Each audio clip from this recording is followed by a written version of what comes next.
welcome to the News from the Real World video podcast. Today I am joined by Lauren, a third-year scenic designer. Hello. Dale, a third-year technical director. Good morning. Margot, a first-year director. Hello. Kat, second-year stage management, production management student. Hi. Chris, a third-year sound designer. Hello. And myself, Taylor, I'm a third-year production manager. All right, today we're going to kick off our podcast by talking about Les Mis.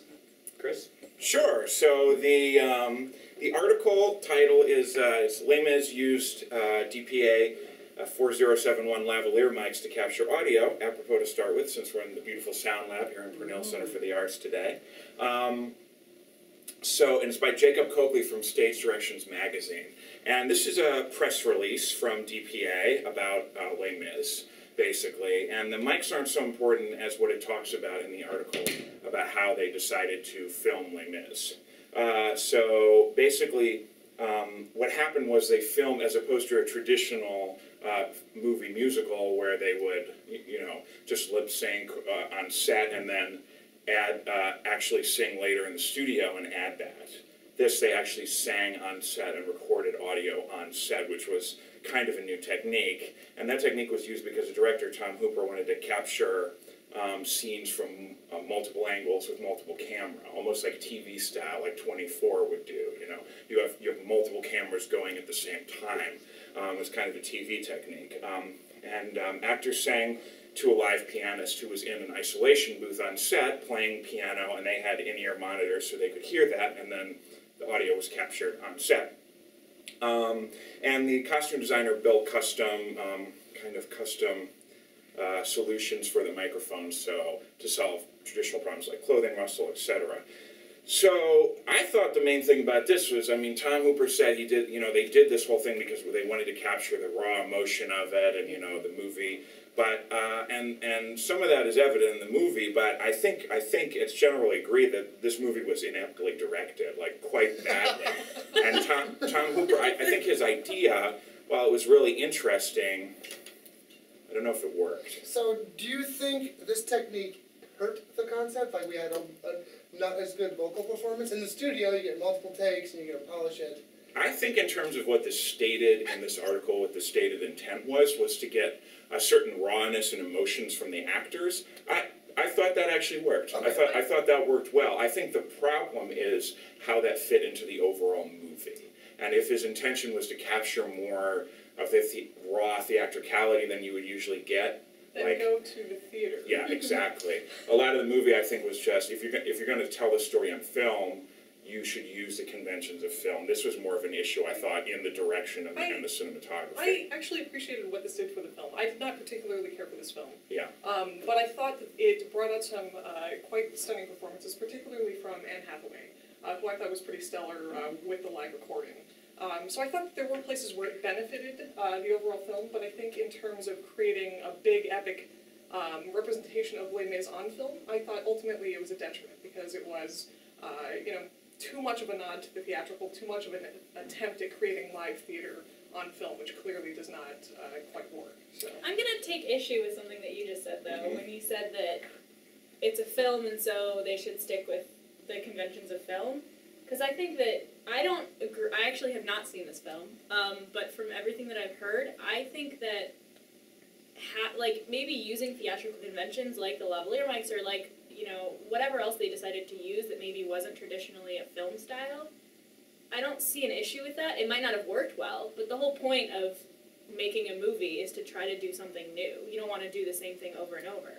My question is, why can't we capture the raw emotion and still use conventional because it seems like if you're lip syncing to a track, possibly a track that you have recorded weeks prior when you haven't had a chance to be on set, and then you have already determined your performance, and you have to repeat that every time, as opposed to if you're doing it live on the set, you have the chance to kind of change as you perform. Sure. When you look at other movies, just good acting though. I think. Sorry. Well, I think it limits if you pre-record, because that's what usually happens, right? Is that they record music beforehand and they are lip syncing to it on the set. So that has already been determined before you are on this, and that to me seems really limiting because there's no way that you can as an actor, determine all. I mean, you can, but it's sort of generally considered better to be able to respond to things more in the moment. I've got a question also, is that when you look at Les Mis and the technique that they used for the live singing compared to Chicago, which I kind of identify as one of the greater movie musicals to come out in the last few years, how does that compare? Do you feel like you get less of an emotional performance from Chicago because it's canned recording? But I think Chicago is a totally stylistically different show. Okay. Chicago's a little bit more la da da da, you know, which you don't really need to be like in your. Is there? You know, what are there other musicals that can, you know, compare to Les Mis in terms of the emotional needs of the play that we've seen? Not since the 60s. Okay. So I have one last question about Les Mis, which is, what did you think of the sound, the actual sound? So, okay, we've used these lavaliers, we've used the, what's it called, DPA 4071. What did we actually think of the sound? Would it have been better to use a little bit? I think personally that the sound, that it sounded good. It was clean, that it was a raw motion. It wasn't so much that like it was bad to try something new. It was like what he was trying throughout the movie. I think the sound part of it worked the best. When it got to the cinematography and the shots, and that same idea was applied to all of the other aspects of the movie, that failed. But I think that the sound, I think that this technique actually worked pretty well. It gave a certain rawness to it. I mean, especially Hugh Jackman, I think, was the most successful because he was working with the technique. You know, he's singing some of it. He's adapting his style to meet this format, as opposed to some other people who didn't quite have the same success. So I think it was very successful. It just, that idea going through the whole movie didn't work through the whole movie, I think. So let's continue to talk about successes. Talk about the recent performance of The Invisible Man. Great. So this is An Uncomfortable Tale Told Anew, which is an article about the staging of Ralph Ellison's Invisible Man from the New York Times by Felicia Lee. So we have addressed the productions of The Invisible Man before. So this is the first ever adaptation of the novel, Ralph Ellison's Invisible Man. And it is now at Boston's Huntington Theater, which is the largest venue that it's been in so far. It was in Chicago, and then it was in D.C., now it's in Boston, and obviously it sort of seems like they're trying to warm up to a Broadway run for this show. So this is, for those of you who are not familiar with The Invisible Man, one of the classic sort of stories of an African-American man in America, sort of moves throughout history, and it's one of the most respected novels of our time. So I think a lot of the comments on this article were about the adaptation of it and the restrictions that were placed on the adaptation by the estate, which were that every word in the script had to come from the novel, and that it had to follow the novel's sequence, and that it had to be true to the author's intent, whatever that means. So I saw the version of it in Chicago. Apparently there are some differences now in this Huntington version, but do you think that that's a good basis for adaptation? Do you think that those are reasonable restrictions to place on adapting a novel? Yeah, I do. I think it's interesting. It's difficult because the author is now deceased, and his wish was for this to never hit the stage. And now we say, well, now he's dead, so maybe we should do a theatrical adaptation of this novel. And I don't know, shouldn't we not just honor the dying's wish? I mean, I don't know. I think also in this case it may, I mean, I don't know for sure, but it may be a case of the estate making, sort of knowing what's best for the piece and really actually making the best choice for it. I mean, if there are some pieces when adapted work better if they're cut up, sliced around, meat, could be really brilliant to do a heavy adaptation like that in terms of really shifting things around. But it seems that adapted as is, this is very successful. And it seemed from the last article that we read that, there's a certain theatricality to it that was inherent from the beginning.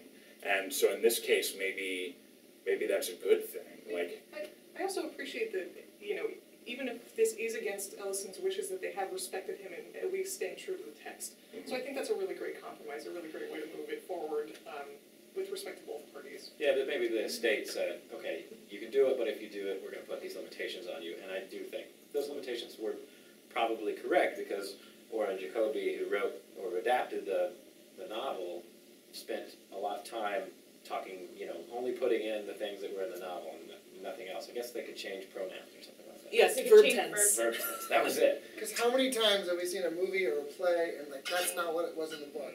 They changed it from the book. Read the book; it's so much better. So I love this concept of presenting what the author intended. But I mean, the opposite side of it is Peter Marks, who's the reviewer for the Washington Post, gave it an okay review, but he also said that because it stays so closely to its source material, I think he said it flatlined, and that there were not as many emotional ups and downs as there maybe could have been if they'd been given more freedom to tell the story. Because as much as I agree that, like, movies coming from books sometimes are like, oh, that book is so much better, but the stage and a book, sometimes reading something is much different than seeing it on the stage, even in a very different way than seeing it on screen.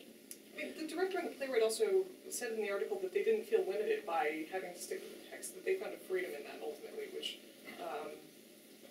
I think. Yeah, the director, Oren Jacoby, talked about his experience in documentary filmmaking and said that, like in documentary film, it's this artistic challenge that you have this existing material and you have to find a way to transform it on its own terms, but to your ends. It sounds like that review didn't think it was as successful. I thought that the visual elements that the production brought to the novel were really great. I mean, the one photo that's in the article is the quintessential, his whole, which is all these light bulbs, but there's all these other great images that I think really benefit from a staging because it's such a imaginative novel in a lot of ways. And just a really good article together. Yeah, you should read it. Okay, so speaking of an author's wishes, let's move on to an article called Why Most Work Made for Hire Agreements in Theater Don't Work. It is by author Gordon Firemark, and he's an attorney, so it's on his website, it's on his law office website, firemark.com. And what this article talks about is the commissioned plays in theater.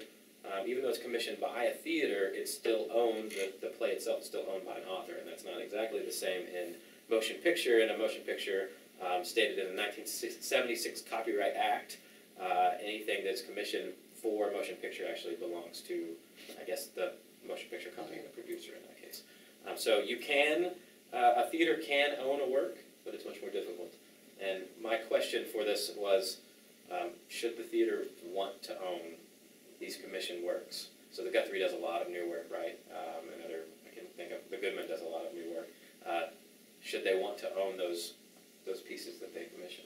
Well, in the case, it's not exactly analogous because it's talking about plays, but this certainly translates to designs too. Sure. And I know in the past that if you're a theater that's going to have a show that's going to be remounted a lot, you may not know this at the time, that's the tricky part as a producer, like if it's going to be remounted a lot, if you're going to get a lot of traction out of being able to do it over and over again, it would be in your best interest to own the design.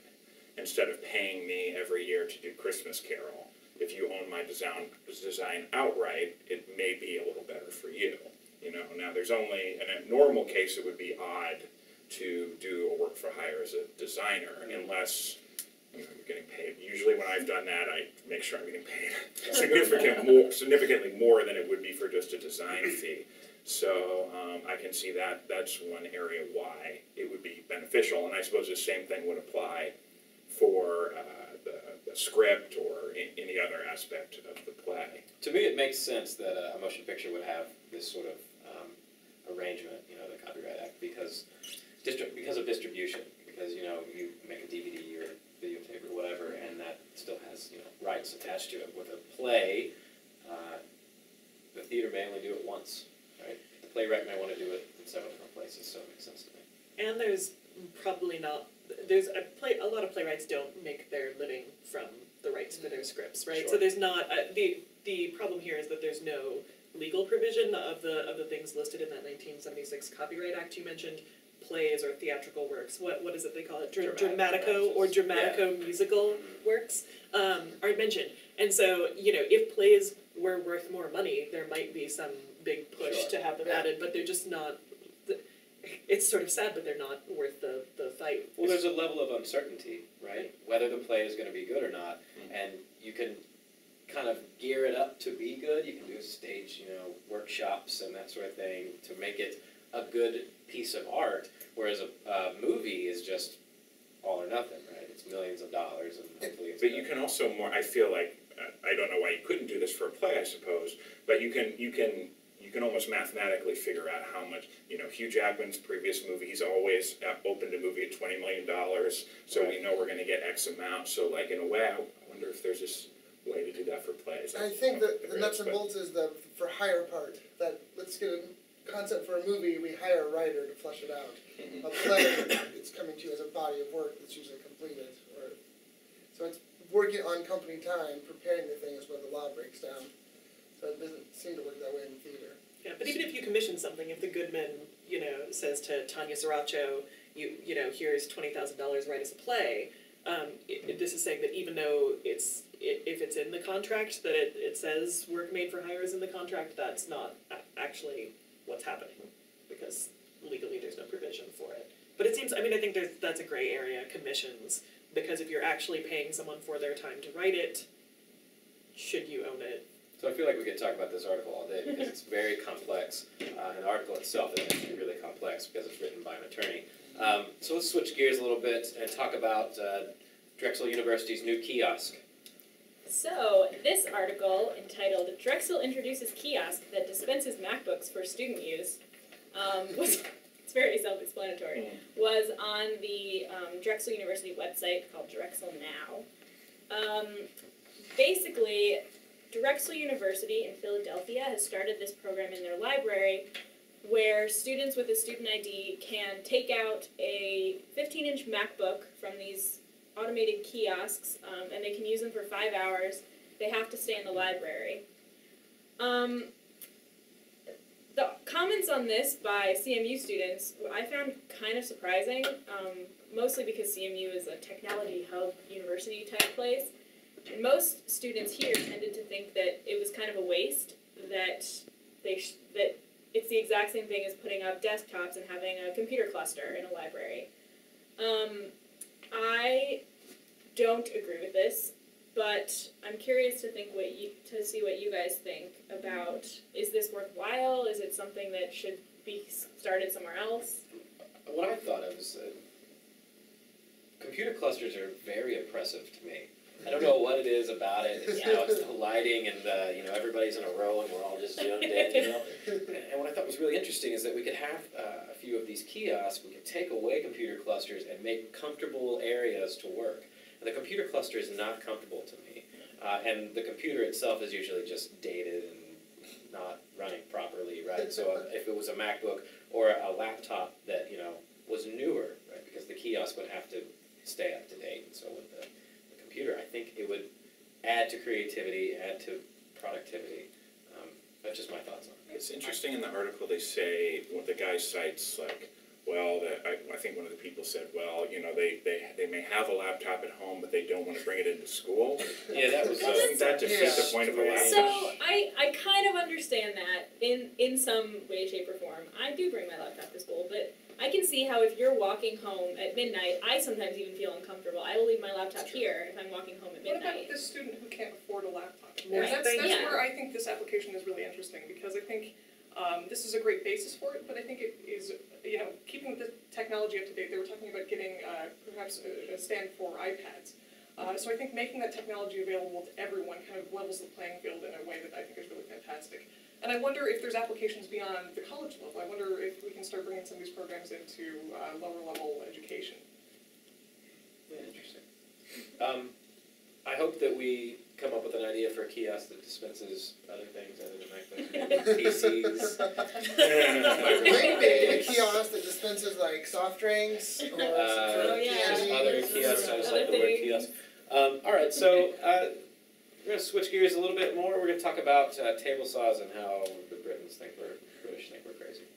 Tell us where this article came from. So this is an article called Table Saw Safety, Why the British Think We're Crazy, and this is from popularwoodworking.com. That website does exist.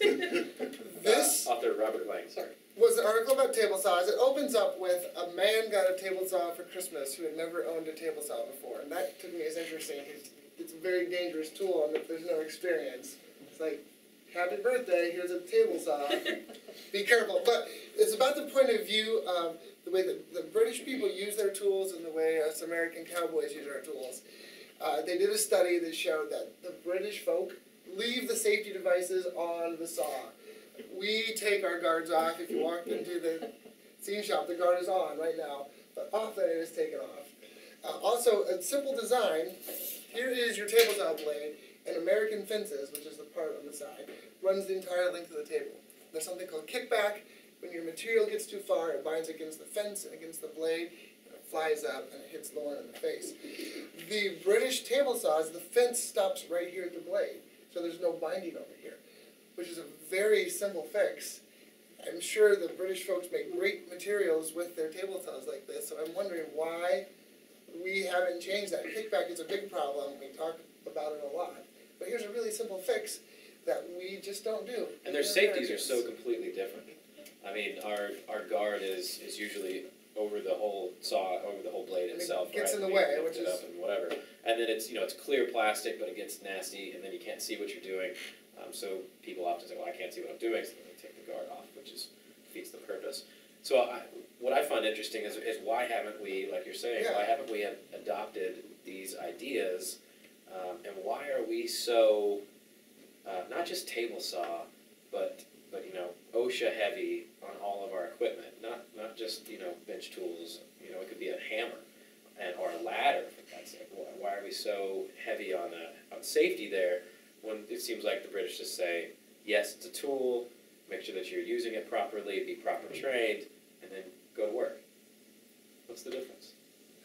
Are we just young? It's just that, to me, it's just that American cavalier attitude. We can do it however we do it, we're going to be fine, and I got this, and I've got 4 fingers, but I don't know. I mean, I also think that somehow in America, by us putting this pressure on safety, then we're more likely to ignore it in some ways. I think the British just kind of acknowledge that you should be careful about it, and then you do it. You use it safely, and you're trained, and you do it.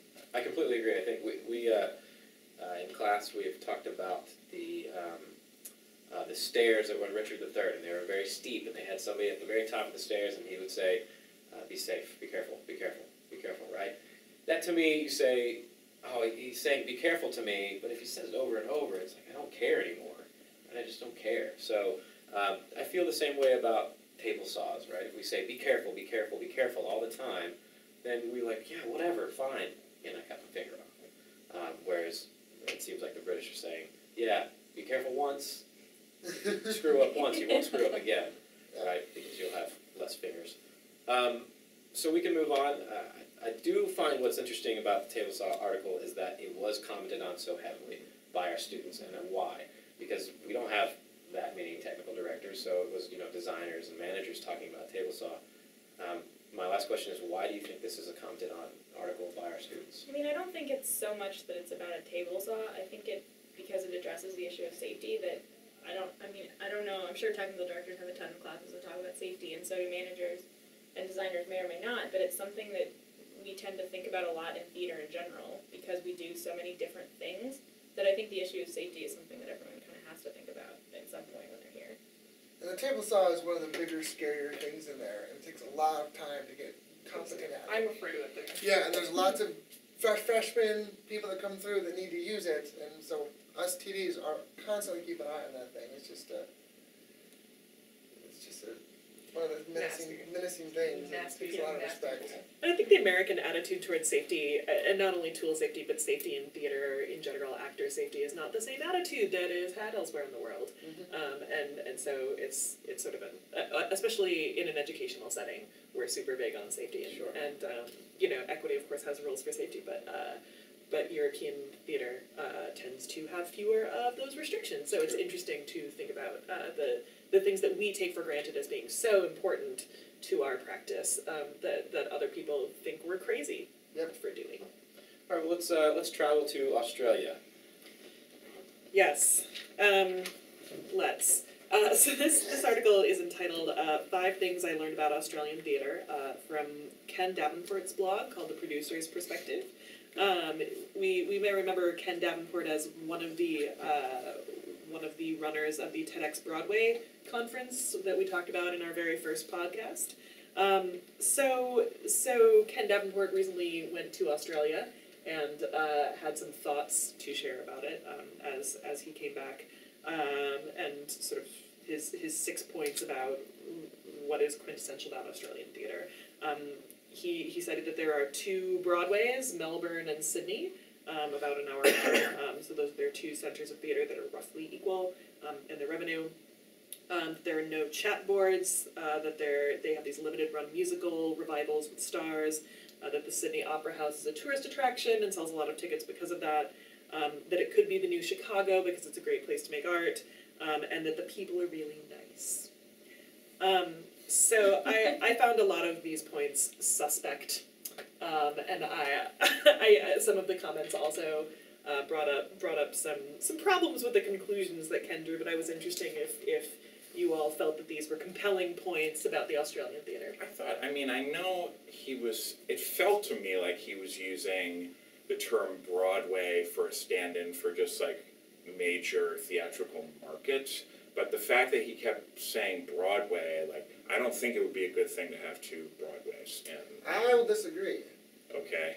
I like the competition is what cavalier attitude is what America is built on. Yeah. So the Melbourne-Sydney competition that he made a reference to, they compete to see who can do the better show, and competition is... I agree. I definitely agree with that. I think the competition's great, and I think it would be great to have like a theatrical market that was maybe as big as New York, but just saying that the aesthetic of Broadway and what that represents versus another Chicago is very, very different. And I don't think that it would necessarily be a good thing if we're asking, like, what if we had a Broadway in Boston?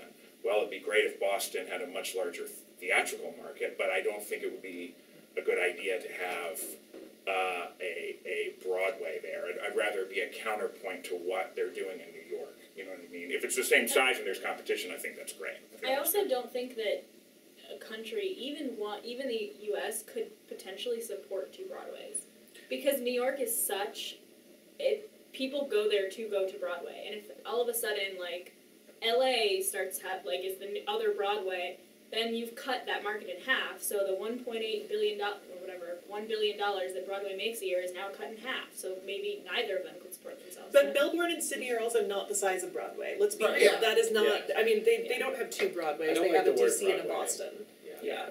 I don't like his use of the word Broadway in this Yeah. example. I think he's talking about major theatrical markets, in which we have a few major theatrical markets here. Although, you know, there's no competition to New York, right? Right. I mean, if New York is Michael Jordan and everybody else is everybody on his team. I've always considered 2 Broadways, Broadway and the West End. That's the 2 competition. Like, that's where all the big shows kind of originate from. But now there's big stuff coming out of Germany, Paris, Australia, so it's starting, and Japan, so it's starting to diversify and not be so centrally located. But. You know, maybe though, Broadway is like Michael Jordan, and like Chicago is like Muggsy Bogues, right? So like, but no one's ever going to be as good as Michael Jordan, but Muggsy Bogues is effective in getting in there, getting in between them, and getting a shot. I think your obscure basketball reference. What if Broadway is Michael Jordan and Chicago is Scottie Pippen, and if they need each other to succeed and to have 6 championships because they couldn't. And LA is definitely Dennis Rodman. I just want one last thing about this article. The thing about the chat boards, I found baffling.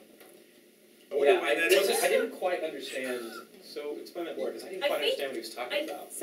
Oh, go ahead. You read it. Well, he was talking about these chat boards that are sort of like gossip boards in New York, and how that's a part of the culture where people are snagging and gossiping about other people's shows. But that chat is like the big one. Right. I mean, I'm from New York. I've gone to lots of Broadway shows. Like, I have never. That is not something that I've heard of as like a big New York Broadway thing. Maybe or like that's chat a high school rooms. thing to do. Yeah. I think Ken Davenport really No, likes. I mean in the early when I first started in New York, every show I would do, I would obsessively check all that chat. I would go on there, and there's a lot of people on there talking about shows, mostly bigger shows, but also smaller shows, and people it's like any internet comment. The idea is like it's like any internet commenting board. I mean, people are just, you know, you see something in previews and just commenting, you know, kind of flagrantly without sort of being constructive at all, even if it's bad. So I don't know if all that chat's popular anymore, but it was significant.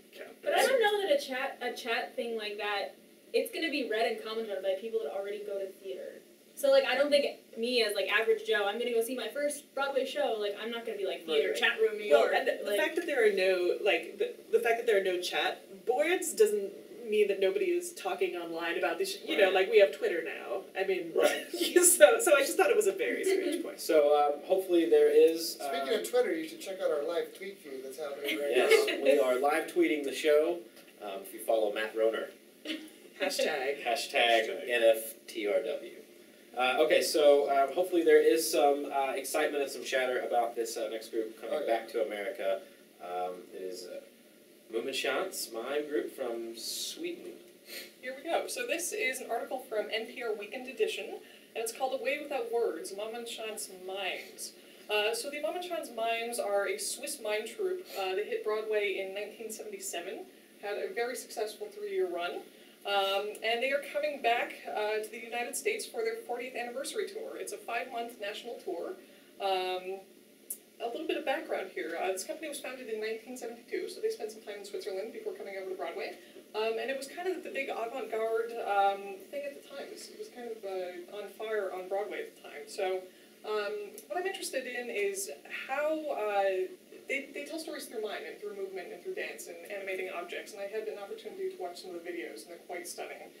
So I'm interested in wordless theater. Is there anyone else that's doing this? How do these guys have an impact today? Is it wordless or is it soundless? Is there music? It's both. Yeah. I didn't hear any music. There were, yeah. In all the videos I watched, there was There was no music. there was nothing. Yeah, I think It was it's Silent, amazing. completely silent, yeah. It was transfixed on it. It was unbelievable. And I will try to see the show as it comes Me through too. wherever I am. I wonder why this hasn't blown up like Blue Man Group. Like, it is fascinating. Well, Blue Man Group apparently is, they. A ripoff. Yeah, well, Yeah. that's kind of what the article was saying.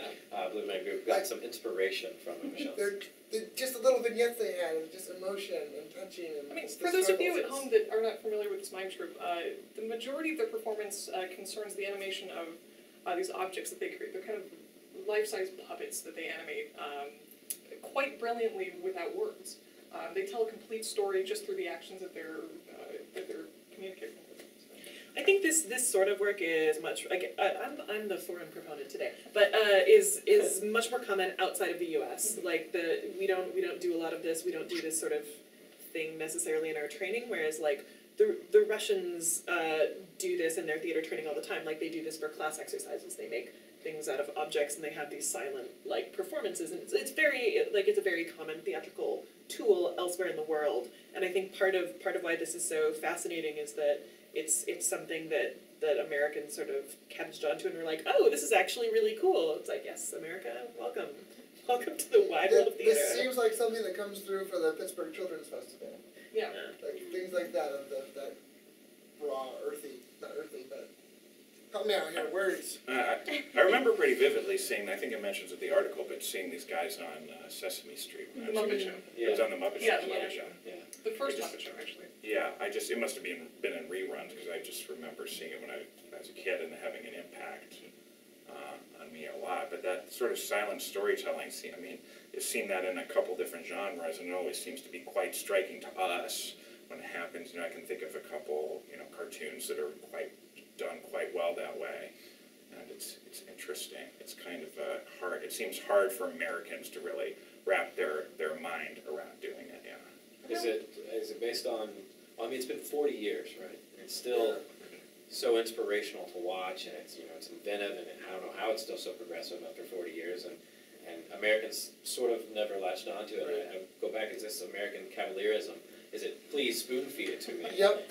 And this is not spoon fed art. This is I have to think about what's happening on stage and really focus to enjoy it. Well, I think it's the opposite in a way of, because Americans love their musicals, and like we have tons of musicals that travel around the country, and I really think it's the exact opposite of like the big flashy musical where like people sing about their feelings and all of a sudden I burst into song and It's a small, I love you so much. And It's a small, intimate puppet that is Yeah. telling you, and it's not And even a there's complex nothing you story. It's can a very simple, hear. straightforward It's story. not a puppet. There's a great piece with a triangle, a circle, and a square.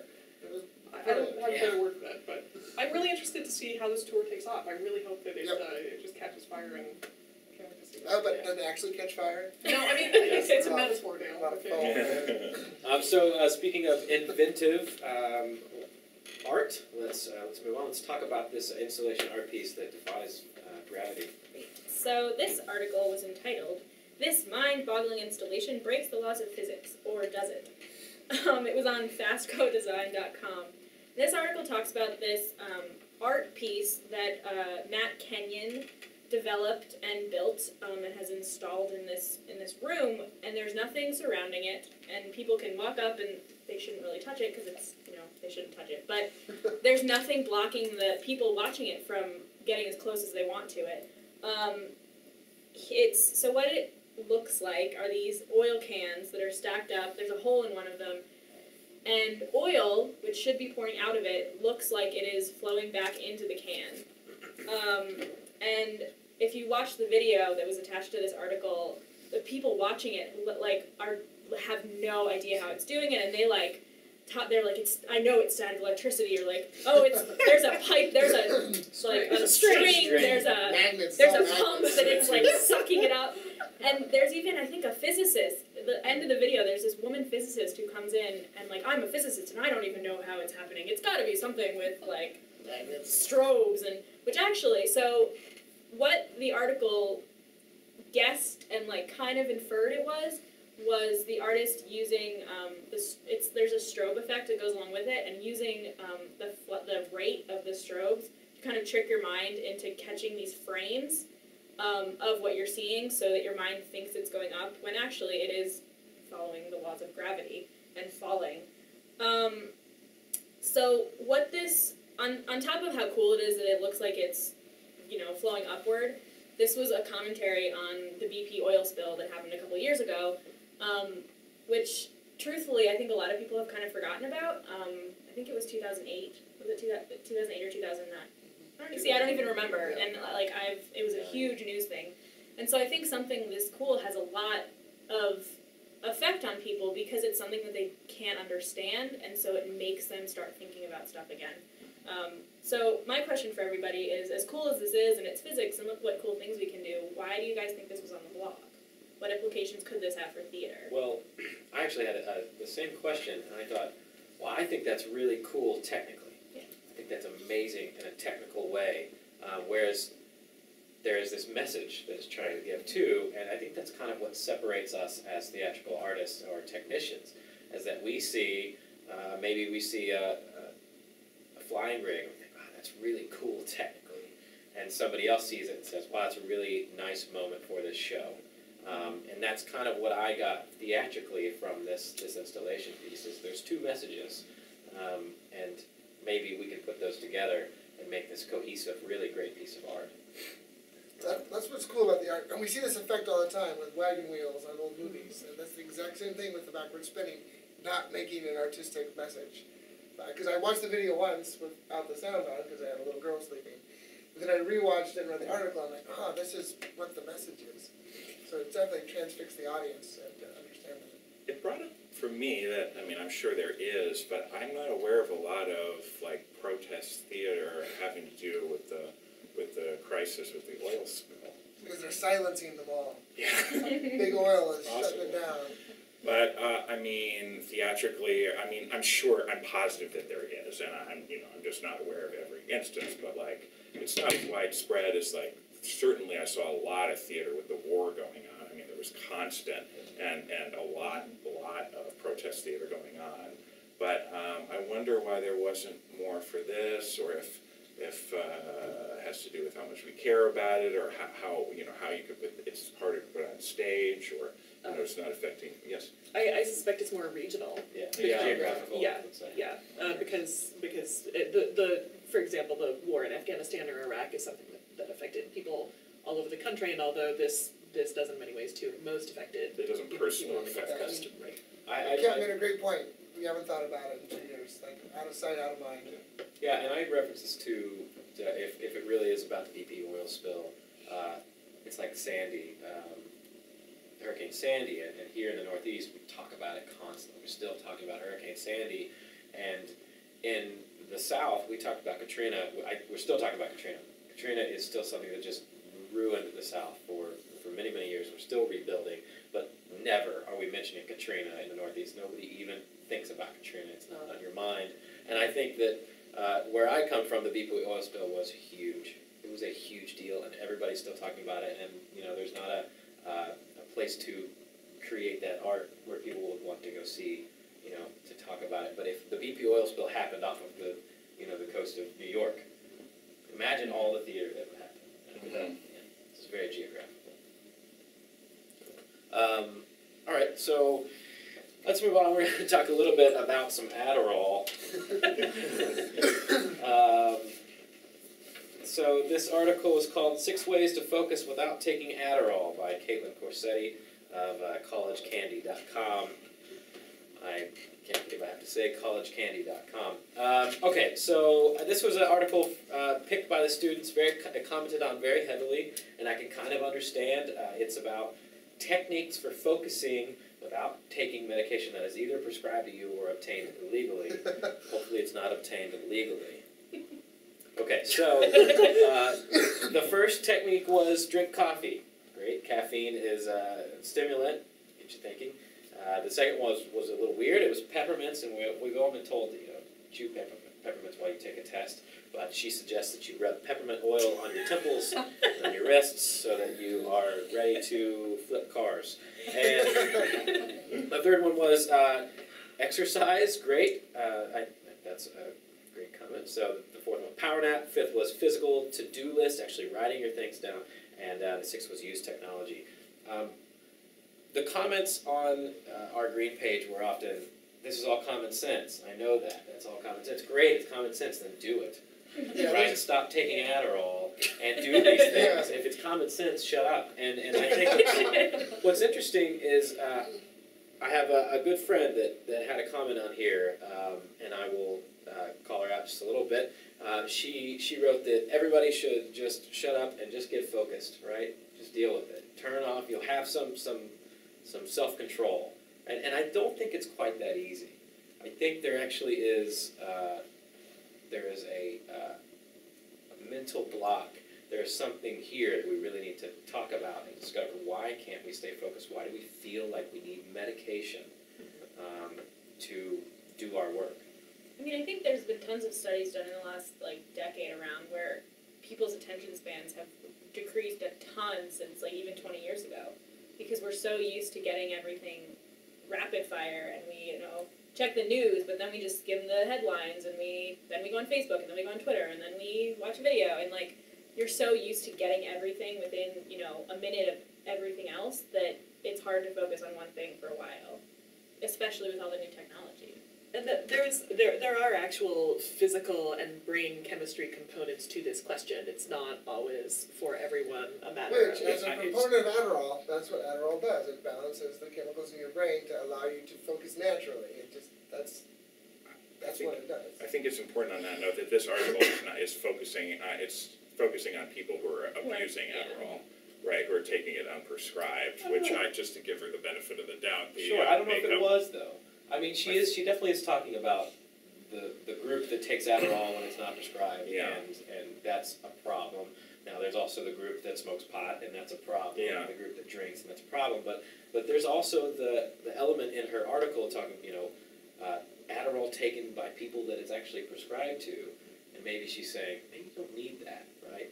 And I don't know, she's not a doctor. I think that's super condescending. Yeah. I mean, I think maybe I was just like, I feel that way too. I think reading it, I was like, the beauty and makeup editor for this website can't possibly be collegecandy.com. She went to medical school, and figured out that we can do these 6 things, and you don't need Adderall. I think that's really bad for people who take it, and it just contributes to the stigma of that it's something you don't need, especially off that comment that you said. And I think misconceptions. There was another comment that drugs like Adderall really freak me out, and that they can really alter your mind to such an extent. Wasn't sure. I feel like there's a lot of misconceptions, and the article probably helps those misconceptions, because as you point out, it does kind of. I think there's people that, and more than we would like to admit, that need it. They just focus. I have a 5-year-old, and I can't say, just focus. Just sit there and eat your peas and focus. She does not have that ability. Some of us, as adults, do not have the ability to focus for long periods of time. And I've found ways to work around it, but I use some of these techniques too, but we just can't say, pull yourself up by your bootstraps. Just get out there and focus, do it, it'll be great, because we don't have the skills, we haven't been taught the skills, and we don't naturally possess the skills to do this, so.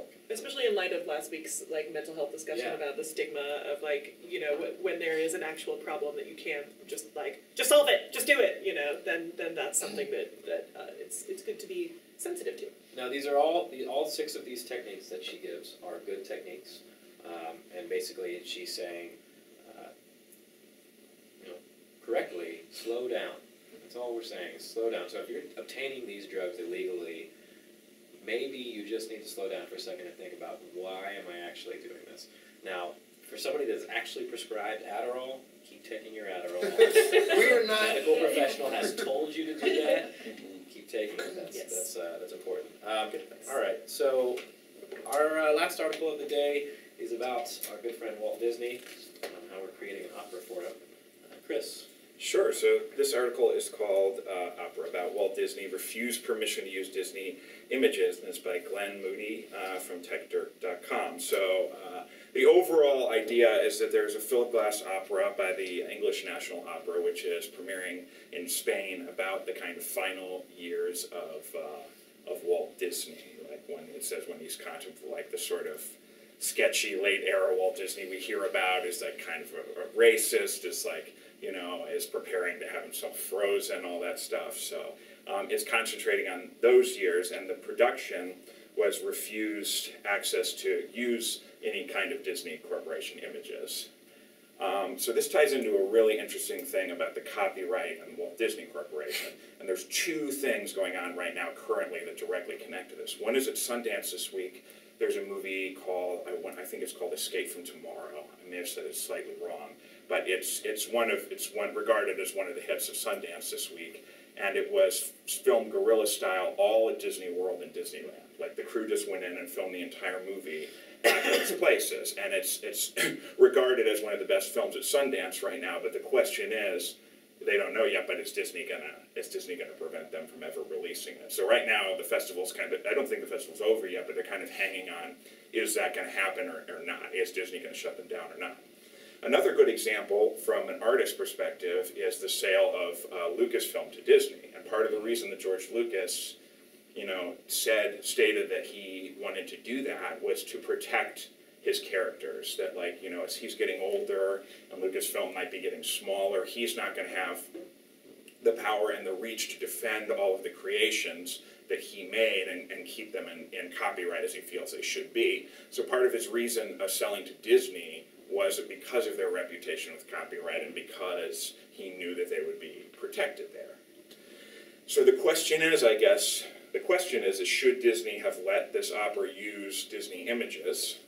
And why or why not? I think, okay, so this makes me so angry that I've mentioned copyright before and how I feel like the era of copyright needs to come to an end, but because there's this thing called the Mickey Mouse curve, which they mentioned in the article, that every time Mickey Mouse is about to fall out of copyright, magically this new legislation which extends copyright. But the problem being, I don't really care about Mickey Mouse. I'm not really interested in using him as a character, but the problem is that they're also copyrighting everything else that isn't necessarily valuable property or that people don't care about. So in my mind, it's an abuse of what's supposed to be a trade where the government says, okay, we will defend for you your artistic intellectual property for a given reasonable space of time, and after that time, you release that, right? That's the trade, that for our protection, you eventually have to release it.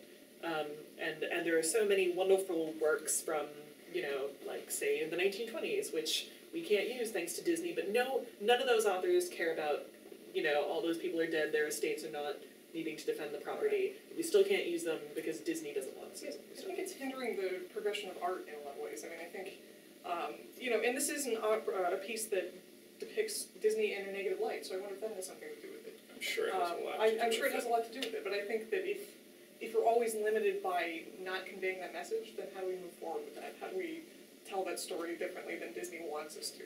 I don't think that Philip Glass is trying to project Walt Disney in a negative light. I I think mean, he's the just story- telling the story of Disney. The story is about his darker side, which though. is sometimes seedy, but that it is his life.